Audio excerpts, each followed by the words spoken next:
بسم اللہ الرحمن الرحیم۔ درود و سلام محمد و آل محمد پر صلی اللہ علیہ وآلہ وسلم۔ تو دوستو، آج ہم سلسلہ قرآن مجید ترجمہ تشریح مختصر جو بیانات چل رہے تھے اس کا 7واں حصہ قرآن مجید کا پارہ نمبر 7 جو ہے، آج ہم اس کو مختصر طور پر دیکھتے ہیں کہ اللہ تعالیٰ نے قرآن مجید میں پارہ نمبر 7 میں کیا کیا احکامات نازل فرمائے ہیں اور ہمیں ان کو سمجھنے کی مزید توفیق عطا فرمائے، ان پر عمل عطا کرنے کی توفیق عطا فرمائے، کیونکہ قرآن مجید ایک ایسی کتاب ہے جس میں پوری کائنات کی تمام تر چیزیں موجود ہیں۔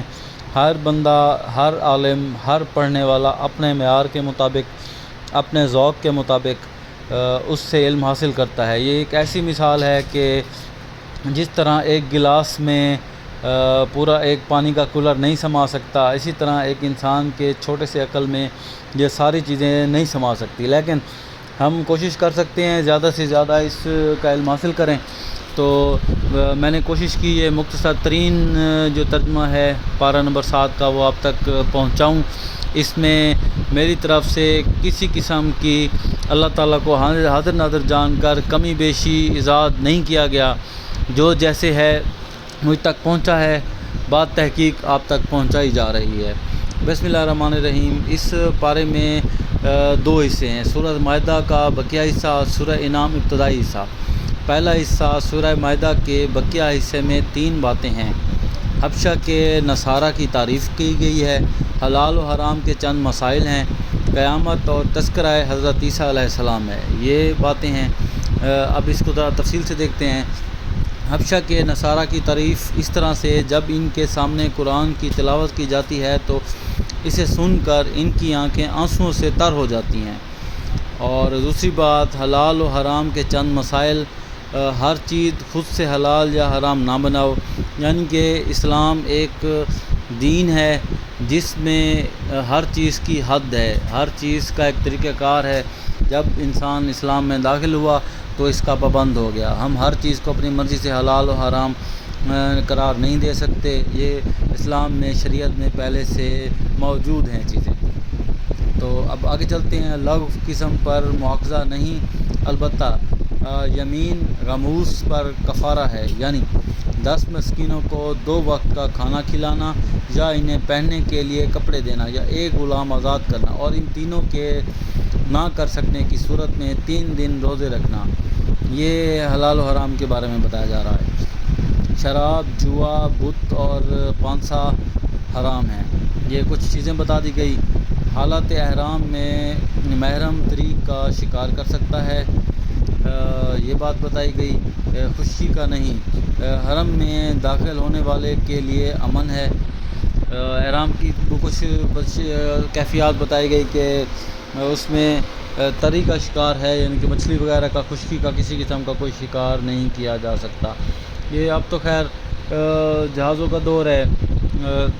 پہلے دور میں جب بحری جہاز چلتے تھے تو زندہ رہنے کے لیے تری میں مچھلی وغیرہ کا شکار کر کے حجاج یا حالت احرام میں آنے والے لوگ کر سکتے تھے۔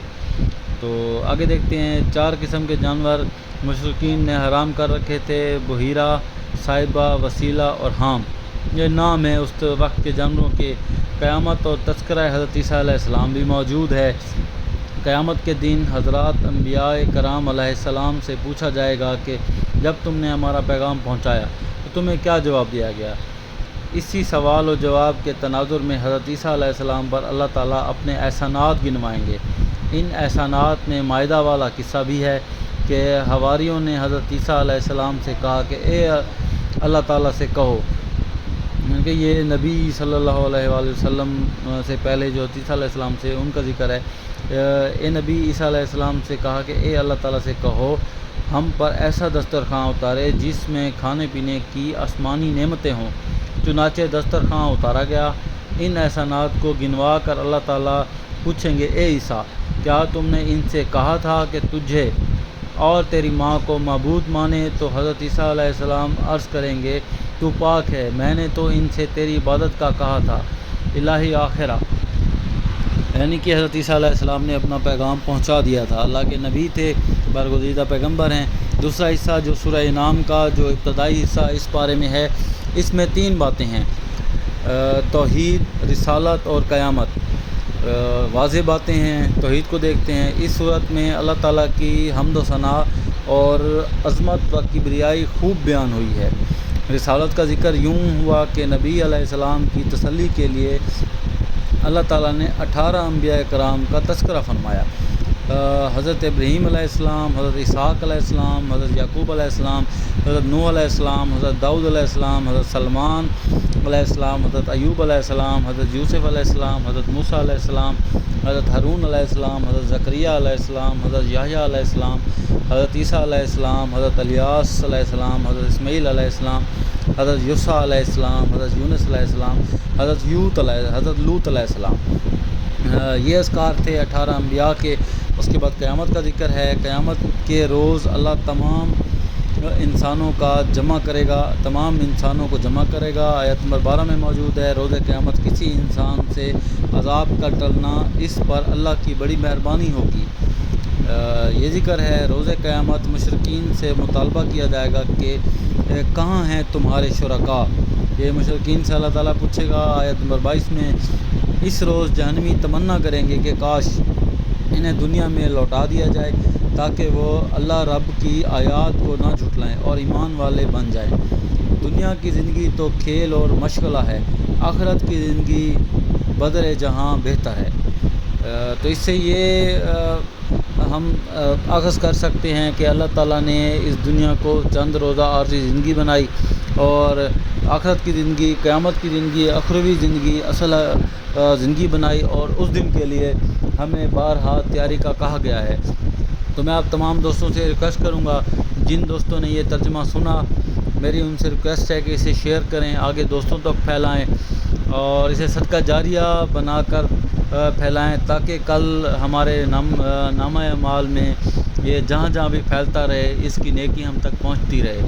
اللہ سبحانہ تعالیٰ ہم سب کو معاف کرے اور اپنے حضور پیش ہونے کی توفیق عطا فرمائے۔ آمین یا رب العالمین۔ خدا حافظ۔